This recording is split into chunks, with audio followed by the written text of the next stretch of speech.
Good morning, ladies and gentlemen, and welcome to the California High-Speed Rail Authority's Finance and Audit Committee for October the 20th.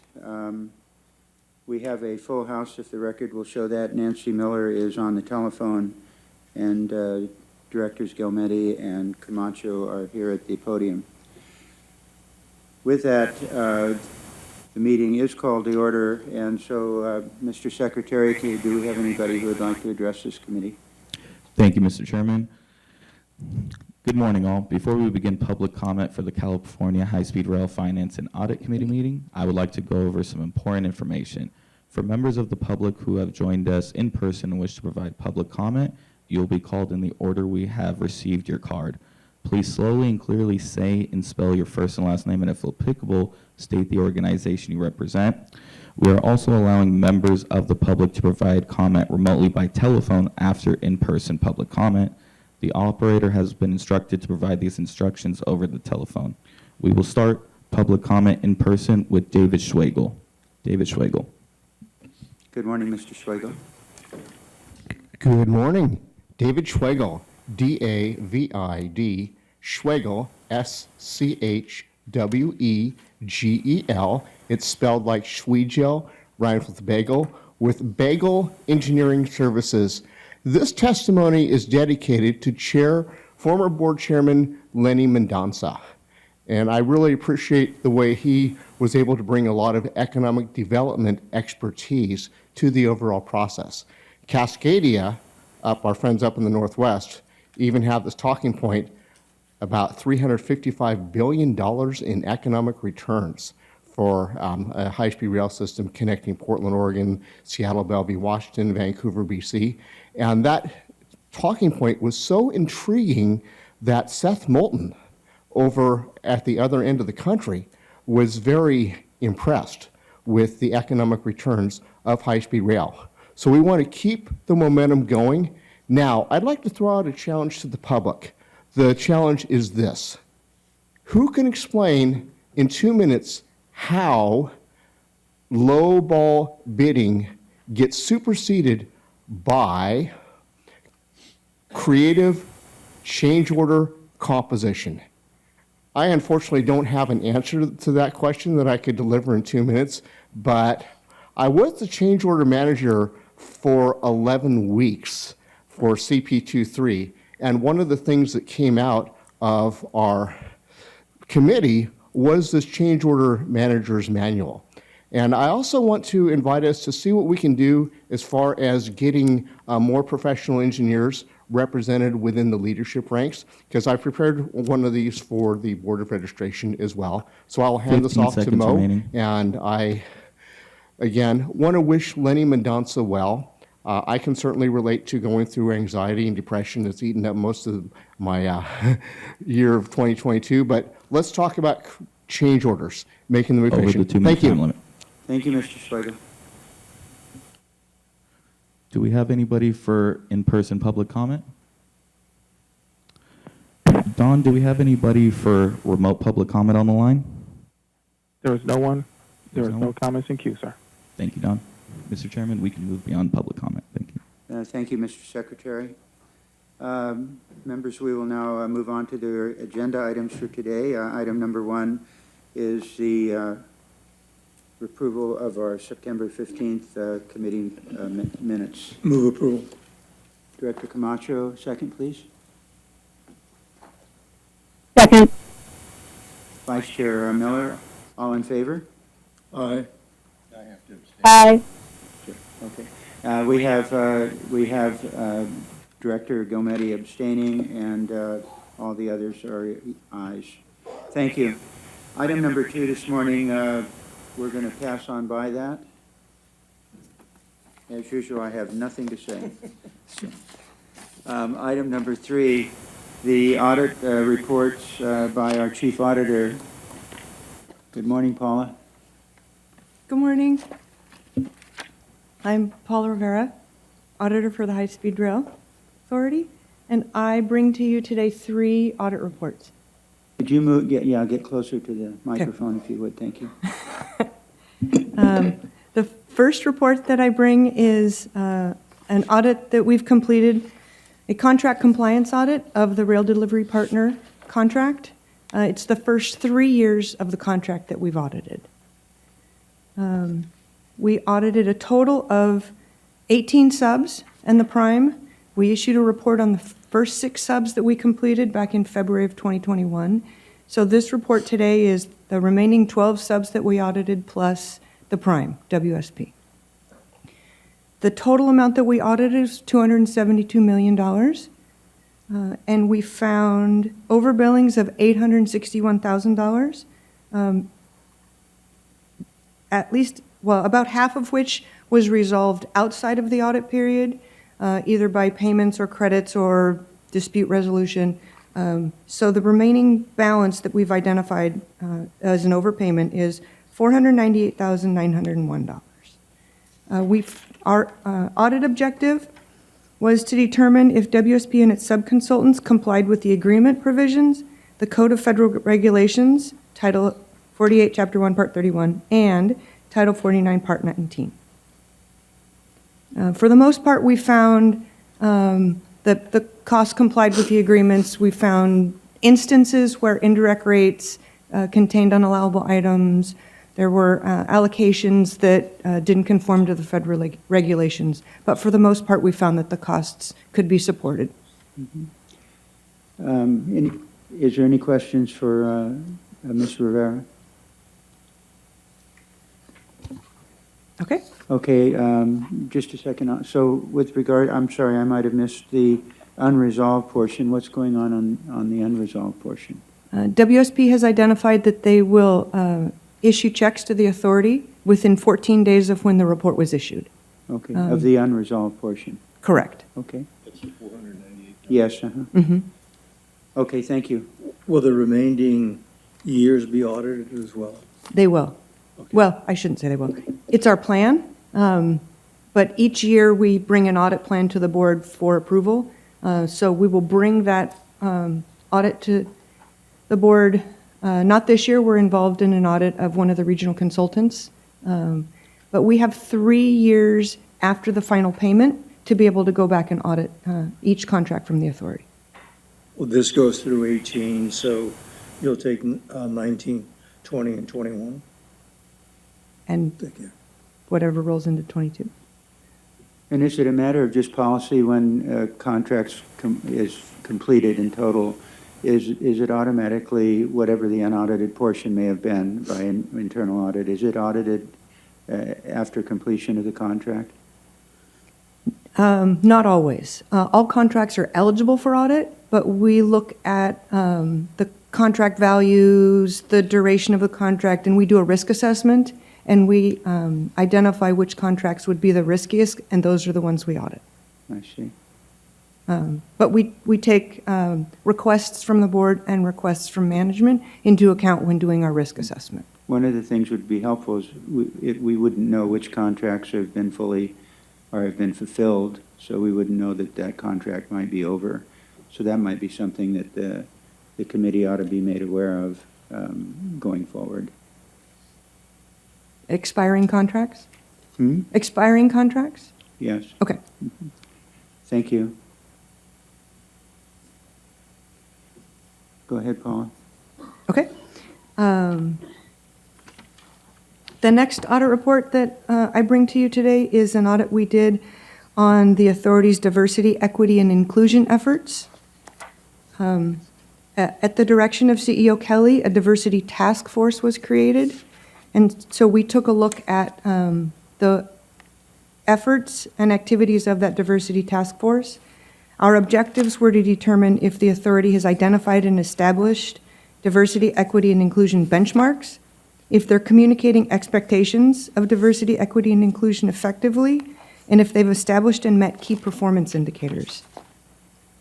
And what we found is the task force that has been set up is still in its foundational stage and didn't have many of these things in place. However, in May 2022, the task force was moved to be under the Office of Strategic Communication. And since then, they have developed a charter and they've reconvened the task force and they're working to develop performance measures and benchmarks.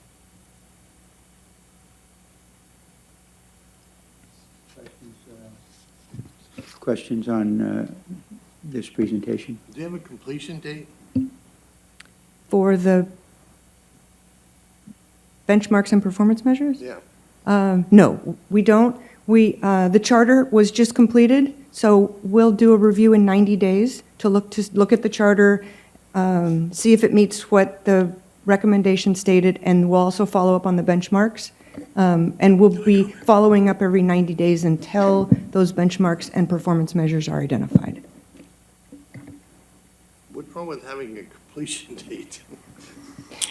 There's nothing wrong with it. It's just that right now, this Office of Strategic Delivery is trying to wrap their arms around the work that's been done and what needs to be done. And so their first step was a charter.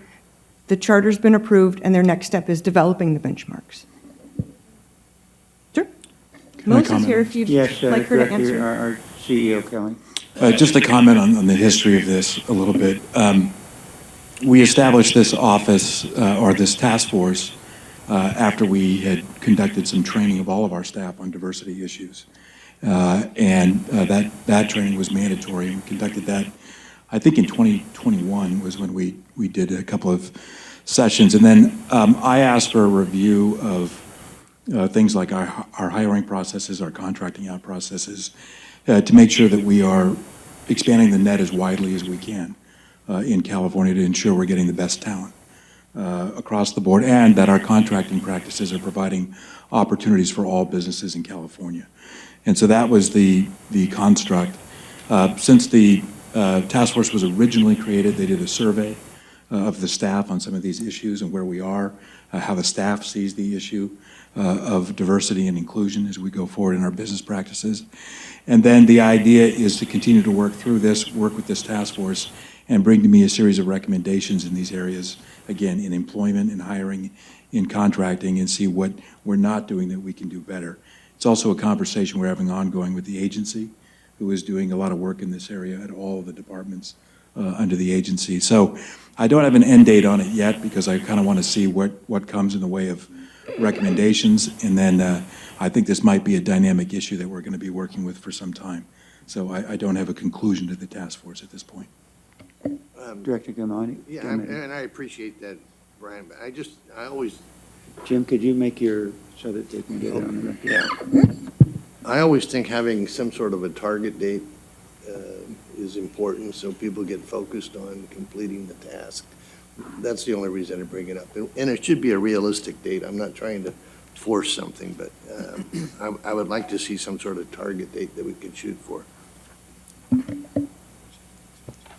Director Gilmetti, if I could, my name is Melissa Figueroa. I'm the head of strategic communications, and this is an issue very near and dear to my heart. As a first-generation Latina woman in a field predominantly dominated by men, this is something that my staff and I take very seriously, and we agree that there need to be benchmarks.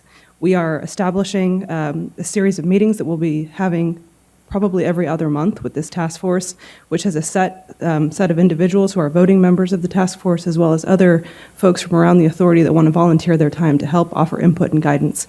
We are currently working with a vendor who is going to help us provide additional training opportunities for our staff so that we can make sure that we are not only internally doing what we want to do, but externally for the people of California doing what we need to do. We will have the benchmarks established. We will report back to Paula in the next round of audit findings, and we will certainly report back to you. Would you feel comfortable with the target date? Could you set a target date?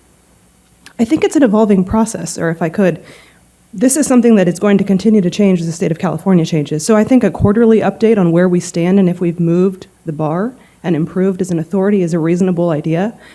But it's not something that's ever going to end. If it ends, then we're not doing our jobs as stewards of taxpayer dollars to continue to improve in this area. I agree with you, but we have to have a start date. Well, it's already started, sir. All right. I commit to that to you.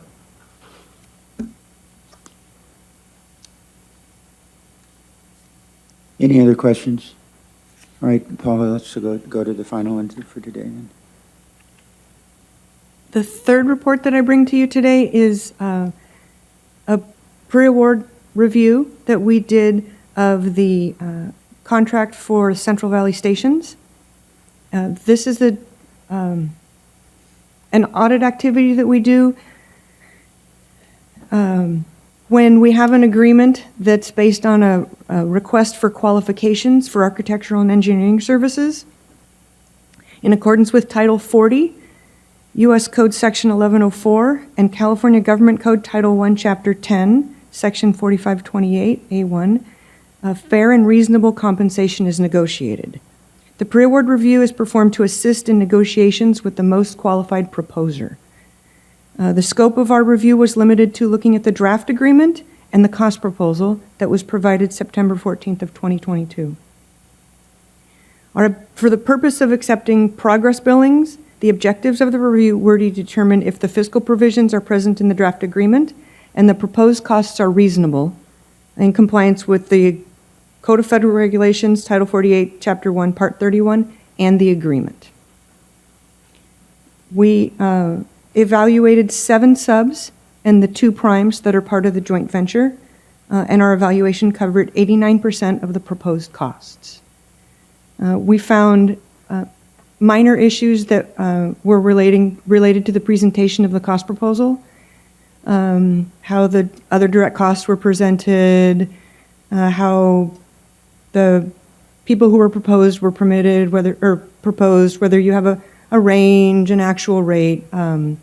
So we had a number of issues that we identified, but most were related to how the cost proposal was presented for inclusion in the final contract.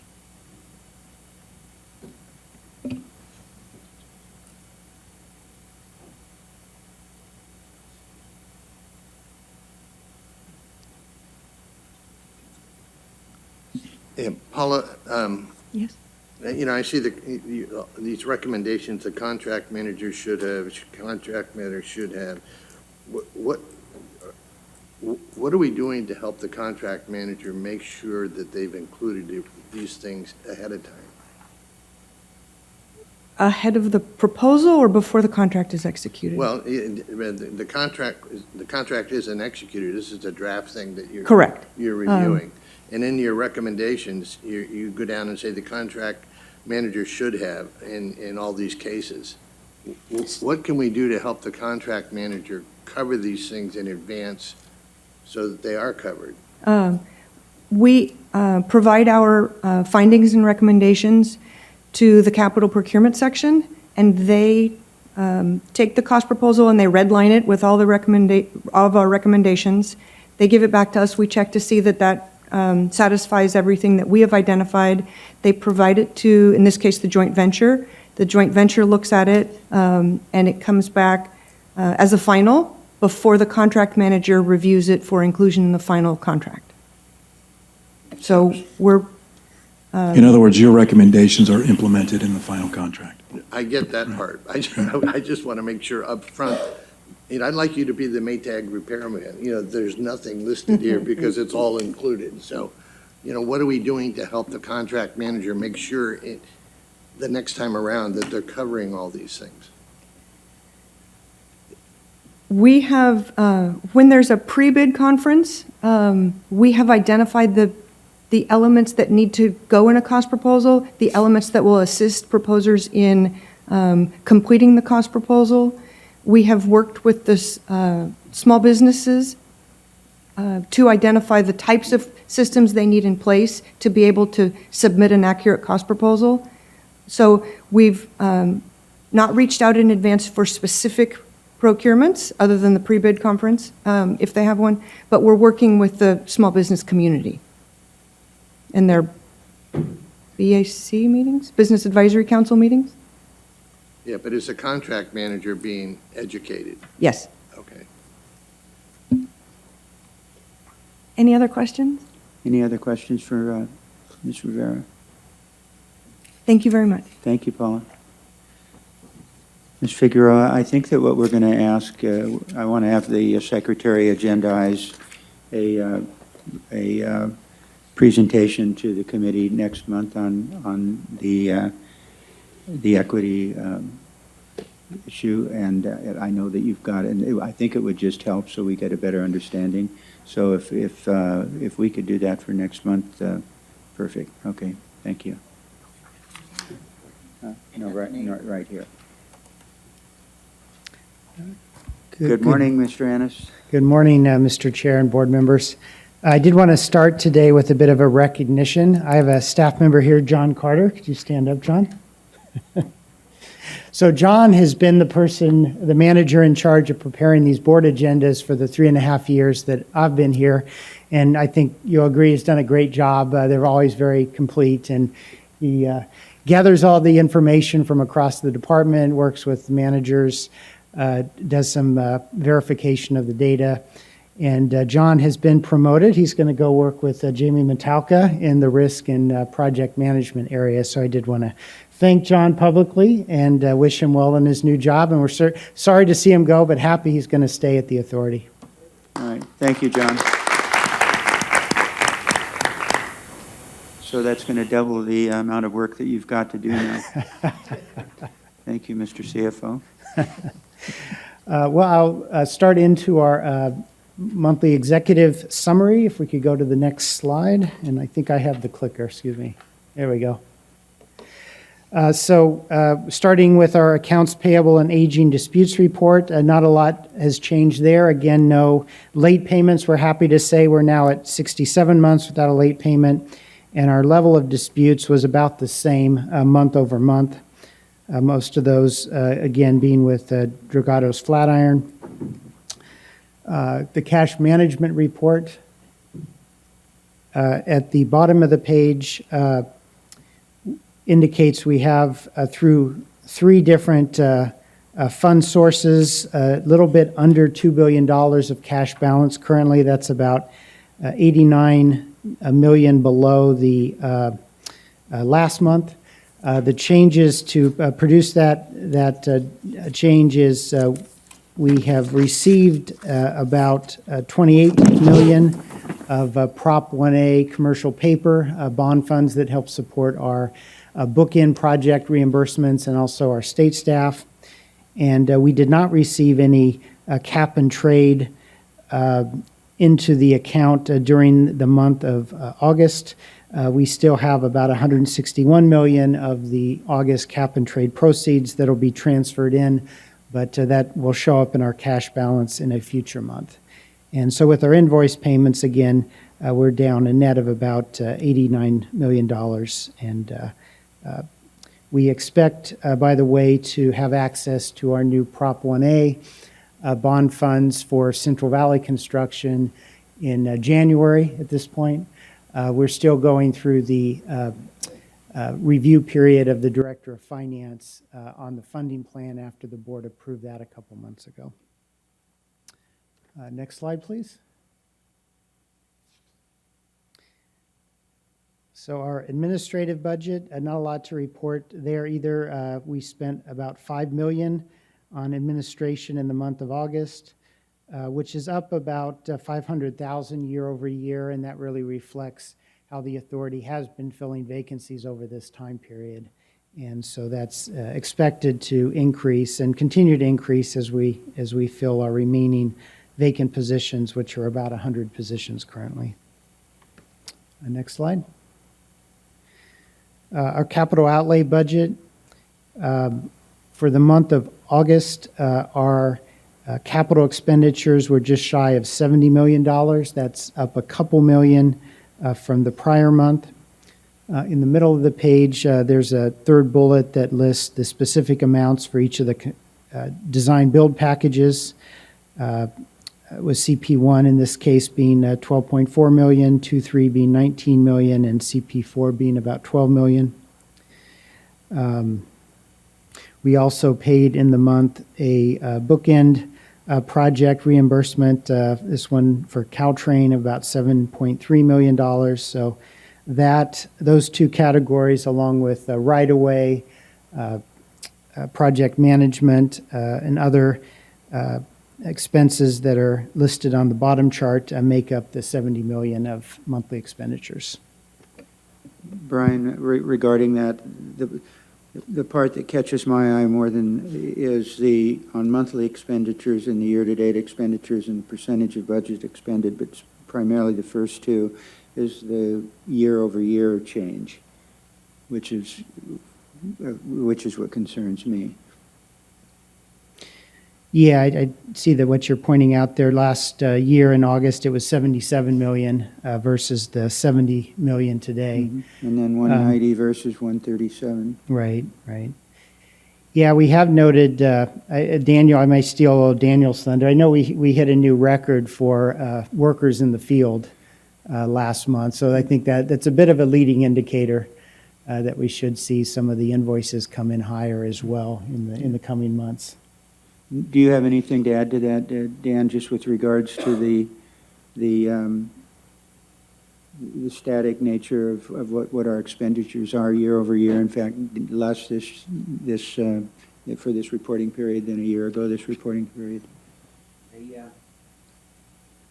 Yeah, the trend is positive for the next 6 months. We've got some huge change orders which are going through governance at the moment, and once they're executed, we're going to open up a huge amount of work, especially in the CP23 contract. Can I add to that?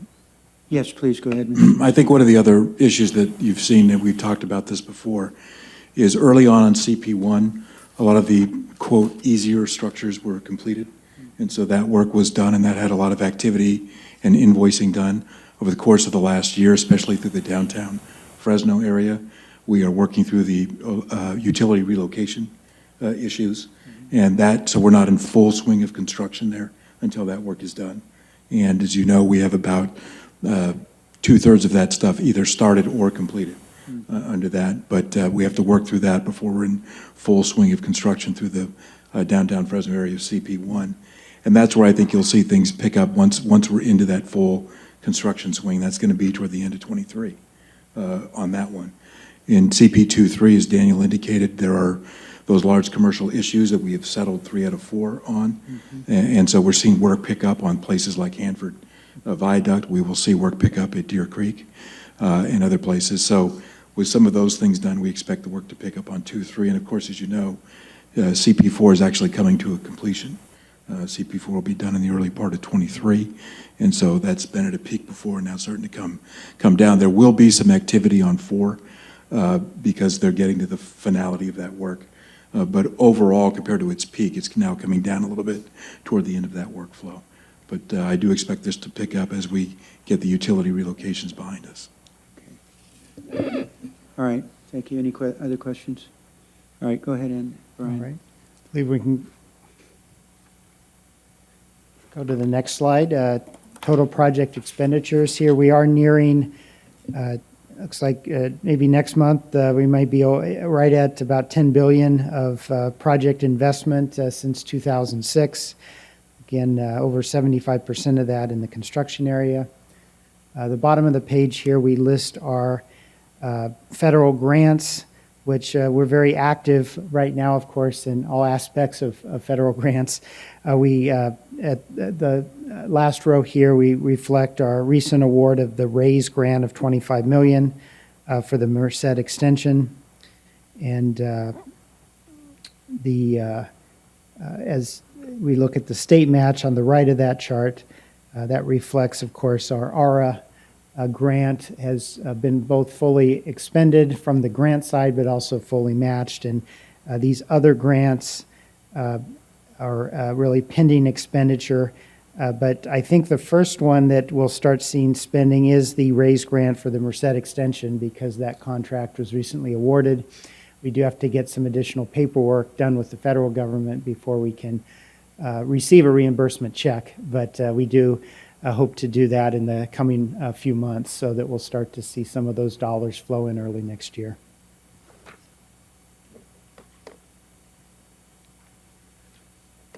Okay, the contracts and expenditures report.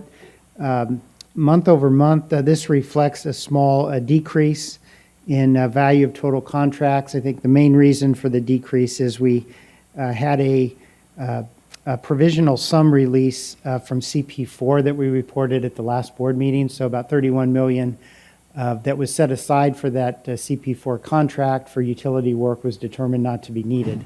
So that reduced the contract value, and the net of that and other things is a reduction of about $4 million in contract value. Other statistics were fairly similar month over month, such as small business utilization at 23.3%. Oops. So this next page is our contingency summary. Might direct your attention to the far right column on the top chart that reflects we have about $994 million left for contingency on the 3 construction packages, and the amount for each is listed there. I did want to note that we do expect to utilize a lot of this contingency in the coming months. We are, as was stated, settling these major change orders for some of the final scope. The CEO report includes a couple more added to that list for the sweeper package for CP1 on some of the final work related to the viaducts and other structures. And then also there was a provisional sums as well, 38 million there. But these are, some of these new change orders will be fully executed and start showing up as a reduction to the contingency. And we'll keep monitoring that. At some point, if we need to make an adjustment, as we did with CP4 in December of 21, we came to the board and asked for a expenditure authorization that was higher for CP4. So would plan to do the same thing here if needed for these CP1 and 2-3. And Brian, did you say if needed, or do you contemplate it will be needed? I do contemplate it will be needed, sir. And please go ahead, Director. Do we have any idea how much we're talking about?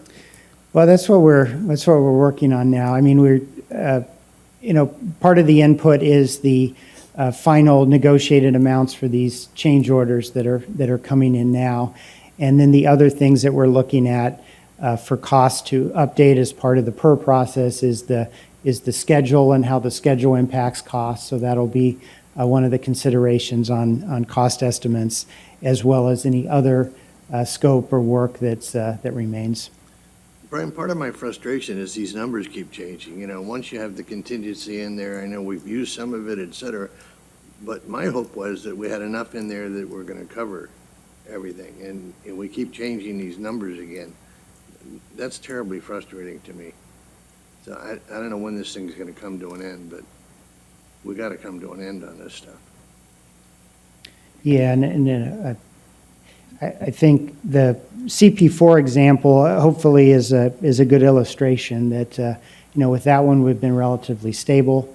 When we came to the board last December, we'd at that time had the major scope elements negotiated into the contract, and that's the state we're getting close to, I think, with 1 and 2-3 as well. So when we have that done, that should really help the stability.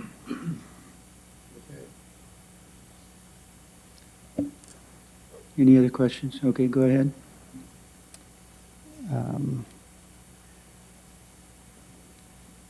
The last slide I have is the look ahead report or flash report. So these are preliminary numbers for September. These will be reported in more detail at our November board meeting. But what we reflect here is increase in capital expenditures of about $5 million going up to $74.3 million for the month of September. We reflect on the bottom left additional progress in filling vacancies. So we're now down to 100 or 23.3%. And on the federal grant side, the bottom right chart, we reflect what we also have pending at the federal government. The last row in the chart there indicates our pending grant application of about $1.3 billion, and that's composed of 2 grant applications we submitted in May for the program the federal government calls MEGA, for mega projects. And there was a note below that in October, just earlier this month, we submitted a new grant application for $67 million in a new federal program called Rail Crossing Elimination. And we have 6 grade separations in the city of Shafter just south of our current construction end at Poplar Boulevard. So that grant application would fully build, if awarded, would help us build 2 new grade separations that are roadway over the rail, and then we would do some initial right-of-way purchase and finalized design for 4 grade separations in the middle, where we're going to elevate both the existing BNSF freight line and the high-speed rail line through the middle of Shafter, and then the road will be at grade, and the 2 rail systems will be above grade. Brian, do we have any timing on when the government's going to act on these grants? Well, they never publish even a target date for when they're going to award, but we do understand that they're hoping to award the mega grants in November. But again, time will tell. Thank you. And that completes my presentation. Thank you, Mr. Annis. Any other questions for Brian? All right, thank you. Good morning, Mr. Horgan. Good morning, Chair Richards and F&A committee members. This morning I'm going to go through the Central Valley status report for the period ending the 31st of August. Okay, let's see. All right. Next slide, please. Good. Okay, so in terms of August, the total contractor's expenditure was 43.7 million. That was made up of CP1, which was 12.4 million. CP23 was 19.4 million, and CP4 was 11.9 million. We executed 13 change orders in the period, and we ended up with a negative of 1 million. That was because of the provisional sum amount on CP4, which was, we reduced that amount by 31 million. Okay, in terms of risk contingency, as of the end of August, our risk contingency stood at 994 million. Okay, in terms of design, as reported previously, all design for permanent facilities, i.e. embankment, overbridges and viaducts, was completed as of the end of June. However, we are working our way through the utility designs, and I will talk more about that later. Okay, in terms of construction labour, in the month of August, we set a new record for construction. This was the greatest number of construction workers we've had to date. We had 1,188 construction workers. So that was quite an achievement. And it looks like we're going to break that, and we have broken that record again in September. Okay, next slide, please. Okay, in terms of construction progress, we have 68 structures in construction or complete out of a total of 93. That is an increase of 1 from the last period. In terms of guideway, we have 87 miles of guideway complete or in construction out of a total of 119. That is the same as the last period, and I'll talk more about that later. In terms of utility relocations, there were 10 more utilities completed in the month of August. That brings our total completion to 880. That's 47% complete. We have another 372 utilities in progress. That's 20%. So that gives us a total of 67% of utilities either complete or in progress. We do have, however, another 547 that have not started yet. And I'll talk about why they're not started. To start a utility, we need environmental clearance. We need design approval, which is obviously significant, and I'll talk more about that. We also need work plan approvals, we need third-party agreements, and we need land acquisition and land conveyance rights as well. In terms of right-of-way, right-of-way is progressing well. There was another 10 parcels of right-of-way transferred to the design-build contractors. Next slide, please. Okay, in terms of environmental clearance, the report here says that Brian Kelly signed the final record of decision for San Francisco to San Jose. It was targeted for the 17th, but Brian delivered it early. Brian signed it on the 14th of October, so another big milestone for the program. In terms of advancing design for environmentally cleared areas, we're advancing design on the Merced extension and on the Bakersfield extension. We have design consultants on board, and they are advancing design. In addition, we received a raise grant of 25 million for the Merced extension as well. Next slide, please. Okay, this slide shows the contractor's expenditures for the last year. As Brian Ennis previously reported, August was 44 million. Next slide, please. Okay, this slide shows the drawdown of contingency. So at the moment, taking into account the significant change orders that we have going through governance, we're projecting that the contingency will be 444 million at November. Next slide, please. Okay, this slide shows the construction labour. As previously said, August was 1,188, which is positive. And when I get to the flash report, I'll be able to give you even higher numbers for the month of September. Next slide, please. Okay, so the top line here basically shows the progress of the guideway. And the second line shows the progress of the structures. So just to talk about what we've done on structures, we've opened up a new structure, that's Avenue 56 in the month of August. We also completed Avenue 15.5 in the CP1 section. That was open to traffic, that's an overbridge. Since then as well, we've opened 2 more overbridges in the CP2-3 contract. That was Jackson Avenue, which was opened in September. And in October, just last week, we opened Kent Avenue. So that's 3 bridges, overbridges, that are now in use by the public. In a couple of other milestones, and I'll give one for CP2-3 and one for CP4, we placed the first of 978 girders at the Hanford Viaduct. So that gives you a feel for the enormity. This is a viaduct that's over a mile long. So there's 978 girders, and we got the first one erected, and since then we've placed another 100. In terms of CP4, which is obviously coming towards completion, we drilled the final drill shaft in August. That was the last of 717 drill shafts. So a significant milestone. Okay, next slide, please. One question. Yes, of course. Under these forecasts and actuals, we seem to be falling behind since we projected these in January. Yes, Why are we drifting? That's a very good question. There are 2 structures in particular that are behind on CP1.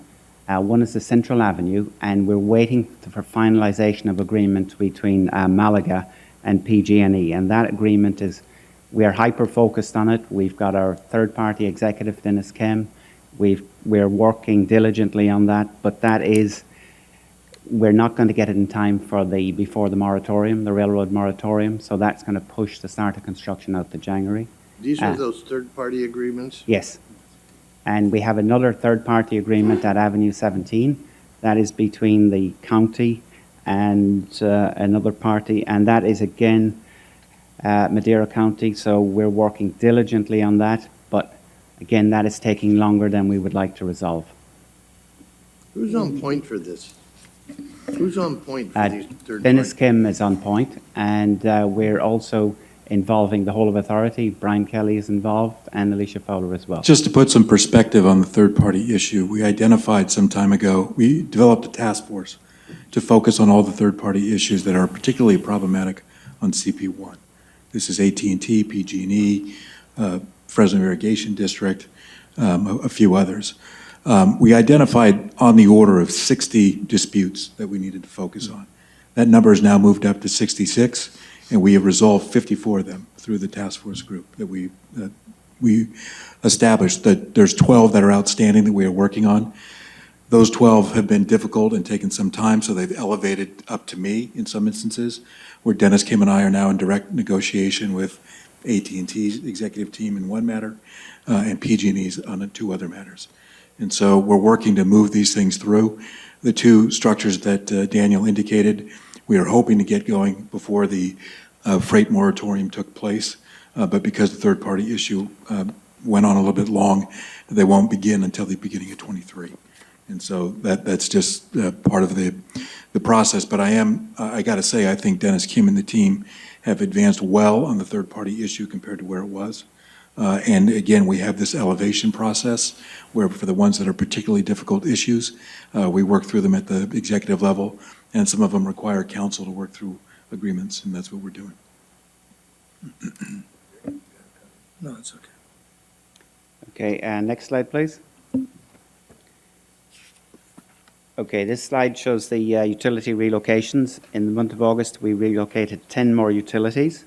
So in addition to the 880 utilities that are relocated, we have another 372 that are in progress. So these are utilities, a lot of these are with PG&E or water districts, and some of them are also AT&T. So some of these utilities, when we start the work, it can take up to 12 to 18 months before we have a cutover.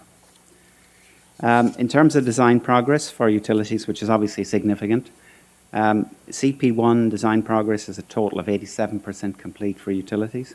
CP23 is at 72% design complete for utilities, and CP4 is at 81% complete.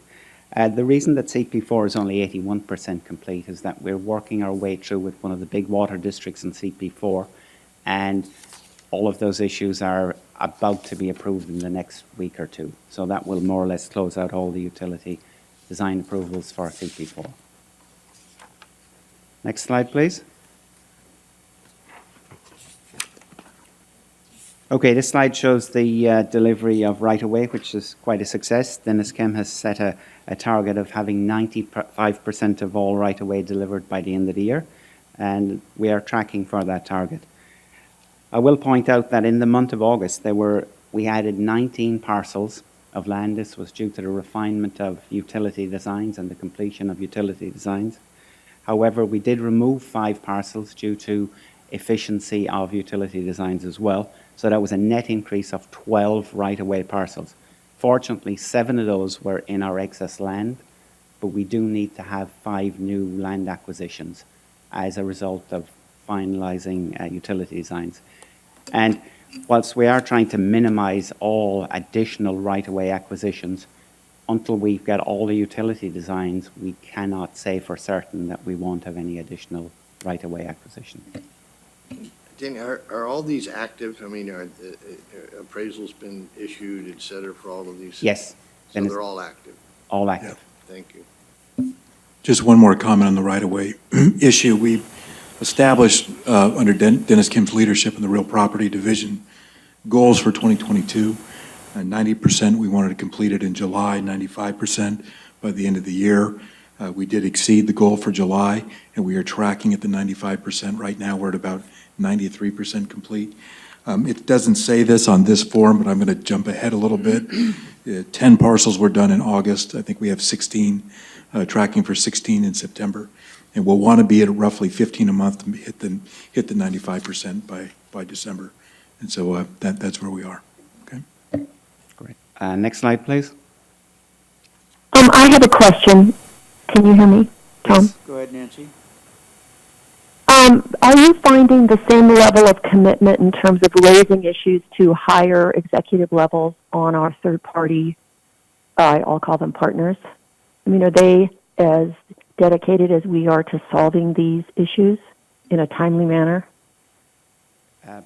Yes, we are escalating issues, and Brian Kelly has engaged at a very senior level with AT&T and with PG&E. So yes, we are elevating issues through our third parties as well. And obviously, in some cases, third parties, their vested interest is not maybe as urgent as ours, especially when we're disrupting some of their operational facilities. So maybe this question then, Brian Kelly, I just know they come to the legislature a lot with different issues, and I don't know, is this ever something that you parlay or use in order to unstick things, which seems to be happening with these agreements? I missed the last part of that question. Can you say it one more time, Nancy? Oh, I just assume their level of commitment isn't the same as ours. I mean, we're under a time crunch. We really need these things. They've got so many other things that they're doing, but many of those things require legislative action, and sometimes you can use one to, accelerate and pay more attention to the other. Do you know what I mean? Yeah, I appreciate the question. I would say that to date, working through the firms that we are primarily working through, and look, generally in the third-party utility dispute area, we're trying to build a project and they're trying to protect a right. And that's what we end up working through. AT&T has been a particularly good partner for us. Almost the entirety of our structure in CP1 affects AT&T equipment and their fundamental equipment, and so we work with them through issues. We have one sticking point with them that we are working through at the executive level now.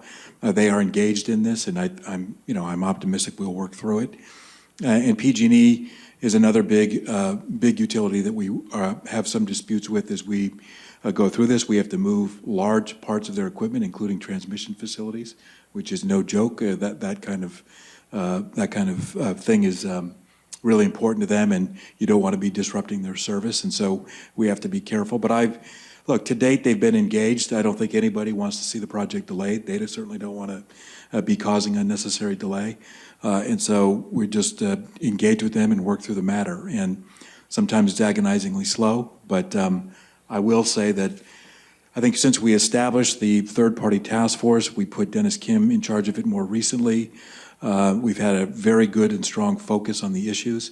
We have a good elevation policy in place, and I expect the 12 outstanding issues will resolve as we get into the next few months. So at this point, Nance, I wouldn't bring this into the legislative arena. At this point, I think we're making progress, and I expect us to resolve these without the need for legislation. Okay, thank you. Okay, this slide shows the delivery of the railroad parcels. There was none delivered in August, but we're ahead of schedule with railroad parcels. Next slide, please. This slide shows the production of land conveyance. There were 2 more land conveyance packages completed in the month of August. There are 243 land conveyance parcels or packages left to complete. Of those, not 170 are 85% complete. Just waiting for a land acquisition to finalize those packages. Next slide, please. Okay, CP4, earned value. As you can see, the scheduled performance indicator is again at 0.97, and the solid blue line is well above the yellow dotted line. That indicates we're on track for completion in March, so that is positive. Next slide, please. The next slide shows the cost trend. The actual cost is below the forecast. The reason for that is the works at Canal 922, which is the North Cairn Water District. That canal relocation has resequenced. That work just started last week, and as we speak, it is ongoing.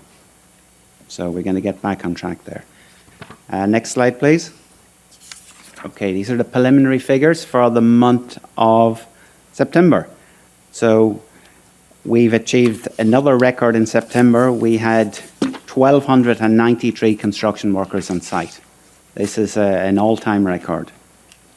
As Brian Kelly said earlier, we delivered 16 parcels of right-of-way to the design builders in September, and we executed 31 change orders in the month of September, totaling 118 million.